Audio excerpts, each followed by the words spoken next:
Hi guys, இன்னைக்கு எல்லாருக்கும் ரொம்ப பிடிச்ச ப்ரான் ஃப்ரை தான் பார்க்க போகிறோம்.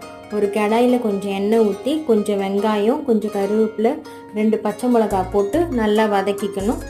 வெங்காயம் நல்லா வதங்கினதும் கொஞ்சம் இஞ்சி பூண்டு பேஸ்ட்டு போட்டு 2 தக்காளி போட்டு நல்லா வதக்கிக்கணும். நான் வாங்கியிருக்கிற ப்ரான் பார்த்தீங்கன்னா நல்ல பெரிய சைஸில் இருந்துச்சு. இது டைகர் ப்ரான்னு சொன்னாங்க. நான் க்ளீன் பண்ணி வச்சுருக்க எல்லா ப்ரானையும் கடாயில் சேர்த்துக்கிறேன். நம்ம எறாவுக்கு எப்போவுமே தண்ணி சேர்க்க தேவையில்ல, அதுவே நல்லா தண்ணி விடும். அந்த தண்ணி போகிற வரைக்கும் நல்லா வதக்கணும். அதுக்கப்புறம் அந்த எறால நமக்கு தேவையான அளவு மிளகாத்தூள், உப்பு மட்டும் சேர்த்தா போதும். வேறு எதுவும் எந்த எக்ஸ்ட்ரா மசாலாவும் தேவையில்லை. அதுவே நல்லாயிருக்கும், சிம்பிளான டிஷ்ஷாக இருக்கும். அதுக்கப்புறம் நமக்கு தேவையான கன்சிஸ்டன்சி வர வரைக்கும் வேக வச்சா போதும். ரொம்பவும் வேக வைக்க தேவையில்லை, ரொம்ப வேக வச்சா ரப்பர் மாதிரி ஆகிடும். டேஸ்டியான எறா ரெடி. இந்த வீடியோ பிடிச்சிருந்துச்சுன்னா லைக் பண்ணுங்கள், ஷேர் பண்ணுங்கள்.